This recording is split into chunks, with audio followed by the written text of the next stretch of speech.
मेरा नाम गुरचरण सिंह बनवाया the international Punjabi foundation of Canada Toronto तो आए हैं। साडा बजट कोई करोड़ रुपये का हैगा आ जिहड़ा कि असी इत्थे इन्वेस्टमेंट करके जावांगे। ते ये घर किते बॉर्डर ना हुंदे तां दूसरे पासे वाले ट्रालियां भर के खड़े ने कणकां दियां राशन दियां वो लिया के इत्थे सिट दिंदे। वाहिगुरू जी का खालसा वाहिगुरू जी की फतेह। ਹੁਣ ਅਸੀਂ ਕੈਨੇਡਾ ਤੋਂ ਆ ਕੇ ਇੰਡੀਆ ਦਾ ਬਾਰਡਰ ਪਾਸ ਕਰਕੇ ਬਾਕਾਇਦਾ ਤੇ ਇਮੀਗ੍ਰੇਸ਼ਨ ਵਾਲਿਆਂ ਦੇ ਕੋਲੋਂ ਆਏ ਹੈਗੇ ਪਾਕਿਸਤਾਨ ਦੇ ਇਮੀਗ੍ਰੇਸ਼ਨ ਦੇ ਵਿੱਚ।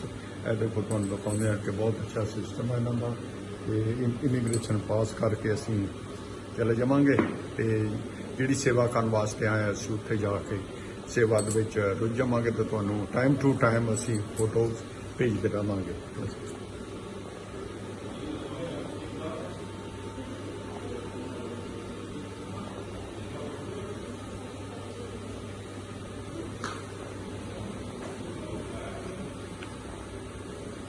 Thank you.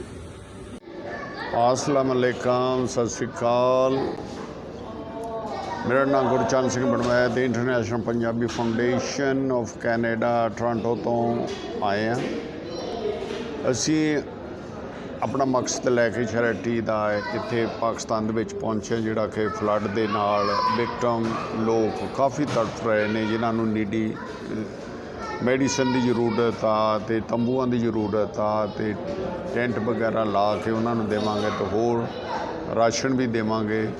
ते उस करके असी इत्थे पहुँचे हाँ पाकिस्तान दे विच ते अज असी लाहौर दे विच हाँ। कल असी इत्थों रवाना हो जावांगे जिथे कि ये फ्लड आया सी गुजरात दे विच ने सॉरी गुजरात कह हो गया कि सिंध दे विच ते बलोचिस्तान दे विच काफ़ी लोगों राहत की जरूरत आ। उत्थे जाके असी जिन्ना भी हो सकिया असी लावांगे। साडा बजट कोई करोड़ रुपये का हैगा आ जिहड़ा कि असी इत्थे इन्वेस्टमेंट करके जावांगे। सो असी सारिਆਂ ਦਾ ਧੰਨਵਾਦੀ हाँ ते बाकी दोस्तां यारां दोस्तां नूं भी यही बेनती आ कि आओ मिल के आपां अपने भरावां दे बराबर खड़ीए।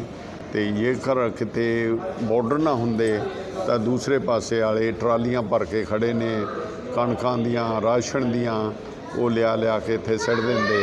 पर एक बॉर्डर बने होने बीजां दियां प्रॉब्लम्स हो जांदियां तो चलो एनीवे अल्लाह ताला दी वाहिगुरू दी बड़ी किरपा आ कि असी रल मिल के अपने भरावां दे नाल खड़े हाँ ते असी सारिਆਂ ਨੂੰ हौसला देण वास्ते तैयार हाँ। जिथे भी कोई आफत होवे असी उन्हां वास्ते खड़े हाँ। साडी टीम दे विच बाहरों तो असी थोड़े आए हाँ, एक दो की आए हाँ, मैं आया ते साडी जिहड़ी इत्थे दी टीम आ ऑलरेडी वो काम करदी आ। कोयटा दे विच असी कोई 300 दे करीब टेंट आ जिहड़े वो शुरू कर दिते आ लाउण वास्ते।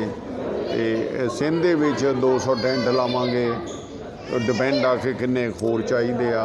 उस तो बाद मैडिकल की बड़ी प्रॉब्लम अजकल हो रही आ कि टैलीफोन आउंदे ने अखां की बीमारी शुरू हो गई आ जिहदे विच कि इन्फैक्शन हो रही ने लोगों नूं उन्हां नूं दवाइयां दुइयां देण वास्ते कोई तैयार नहीं हैगा। आपां दवाइयां भी तुहानूं दिखाने आ कि बंडल बन्ने पे ने तैयार आ सब कुछ।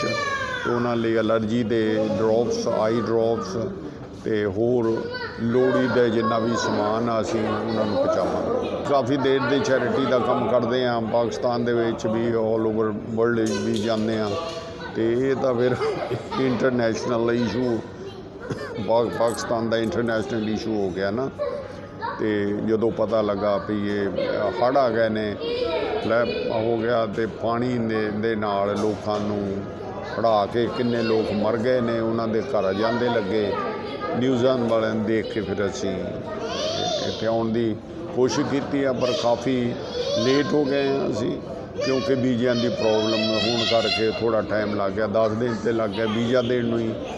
तो बाद फिर 2-4 दिन होर लग गया इंडिया दे विच ते ऑलरेडी असी लेट हाँ।